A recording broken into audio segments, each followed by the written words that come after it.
Go to the old line, T. Okay, I don't know what's up with Bakhtiari, but let's just move it from left to right.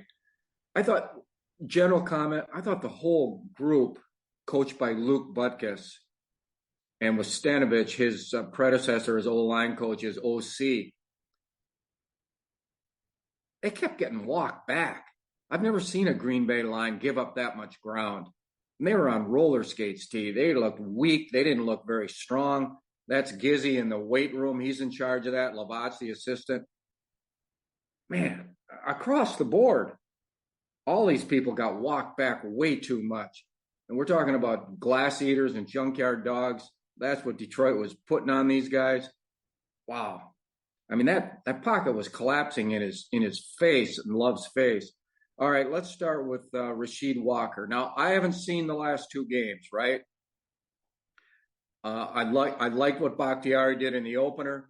And Walker, I haven't seen, and maybe he looked a lot better than this. But let's review Walker, okay? And I went back to the draft. Penn State, they got him in the 7th round. They got him because he was a character risk. He was charged with a pair of misdemeanors, including one involving a stolen bike. He had knee problems. He's got average arm length, 33 and 5/8. He's got really big hands.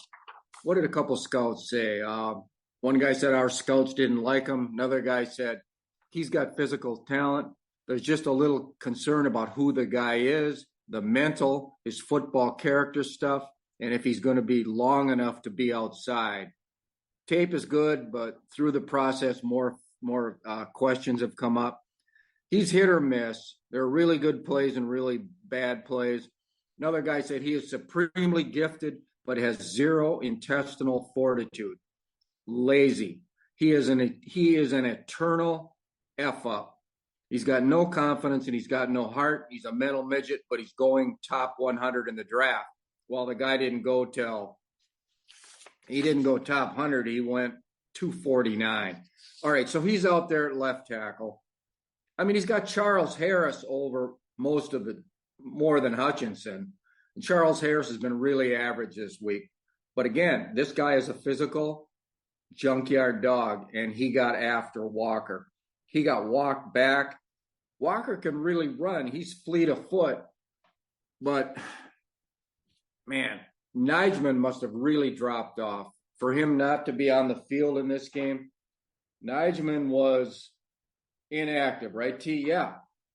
I kind of like Nijman. Nijman's even bigger than Walker. But in this game, let's count the combination pressures. Now, that's a combination of sacks, knockdowns, and hurries. 2.5 for Walker, 3 for Newman, 2 for Myers, 5 for Runyon, 1.5 for Tom, and I put 1 on Love himself. All right, so that's the pass pro numbers.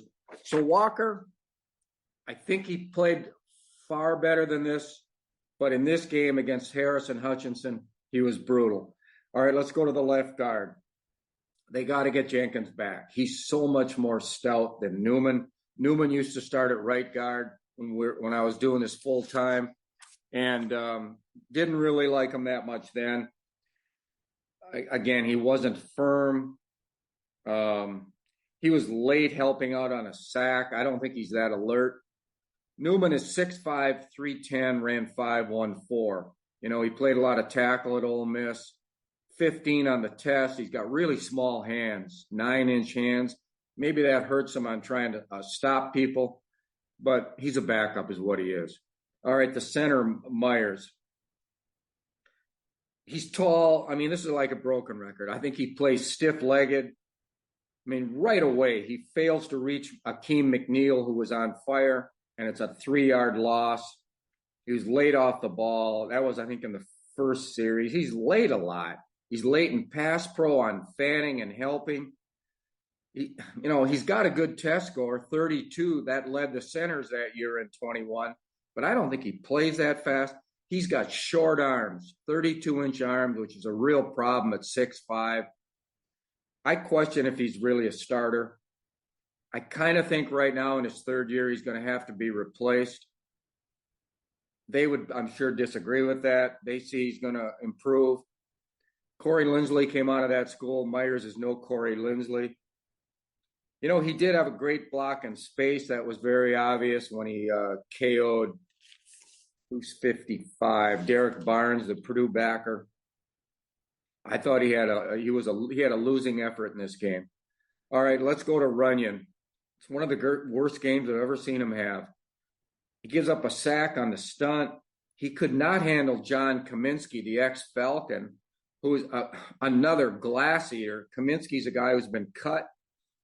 I've read enough remarks from him that he just loves playing for Campbell. He re-signs on a one-year deal. I can't remember what it was for, but he might have been able to get more last year based on how well he played. But he kind of terrorized Runyon in this game. On that 2-point run when he was trying to make it a one-score game, he couldn't get Kaminsky blocked. Excuse me. And that was a bad play. Got a holding penalty, gives a knockdown up to Kaminsky on the play. He played left tackle at Michigan. He's certainly not able to play that in the pros. He was pretty good last year.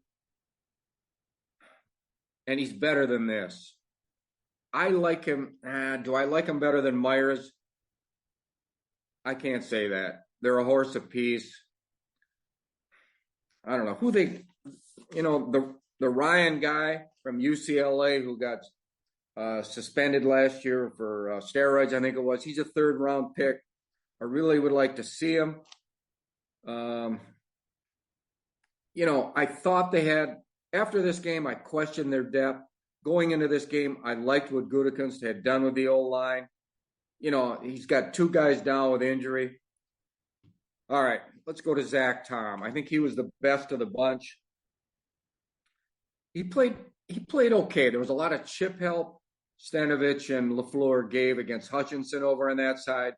Tom is an athlete, but again, he was sinking fast against Hutchinson. It wasn't as horrible as some of the others. But again, he's not firm. He's not like that. He's an athlete. He's not a big brawny guy. His arm length's okay, 33 1/4. He's got big hands. Runyon has small hands, by the way, 9 and an 8. So they got him and Newman with small hands at guard. That prevents your stopping power. The Lions, they got Akeem McNeil, who lost like 20-some pounds in the offseason. And he's on fire right now. But then these other guys have all been cut. Benito Jones, Isaiah Buggs, and John Kaminsky. Man, Tyler. At Lambeau, when crowd noise should be against, they just played through people, man.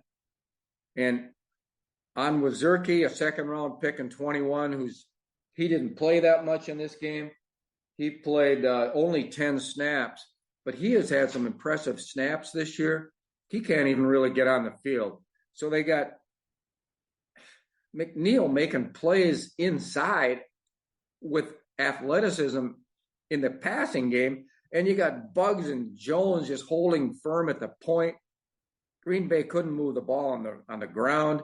Love didn't have a firm pocket. It was nasty. Broderick Martin, their 3rd-round pick, he can't get on the field. He was inactive. So they have rebuilt that defensive line. All right, so that's the Packer O-line, T. Thoughts? Yeah, I noticed the same thing on Runyon.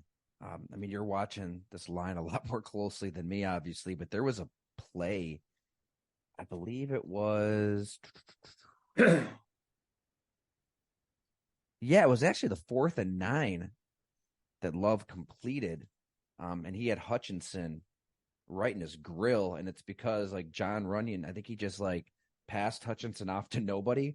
And it does make you appreciate the TJ Langs, the Josh Sittons, the Scott Wellses, those experienced guys in the interior. They make it look so easy. When they pass off a D tackle to somebody else and somebody else is just there to pick him up. Then you see that play where he just Aiden Hutchinson is wrecking the game in so many ways, and he's just passed off to space. And then even that Giants game, Evan Neal, top 10 pick, he, I guess in his head, thought he was passing off somebody to someone, yet it was his own teammate, Darren Waller. He like literally blocks his own teammate. Top 10 pick at right tackle. He's been really bad. Has he? Yeah.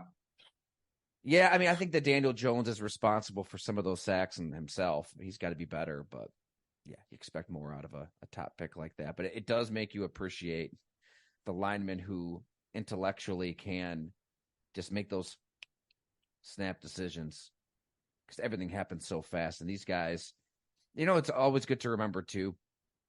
And Taylor Decker pointed this out to me when we did that Lions offensive line story last year. As a lineman, offensive lineman, you're out there for 60, 70 snaps, whatever it is. Those D linemen, they're coming in waves, and you might have to block somebody who's fresh as hell, and you're beat to hell. Good luck. I mean, there's a stamina issue as well. It's hard to play. It's more difficult than ever to play offensive line, and I think it's reflected in what you see in any game. So would have given the old line half of football. The quarterbacks, give them about a 1, I guess, Tyler. I mean, I don't see any reason to go more. One thing, Rodgers and Favre were a quarterback, O lineman's best friend.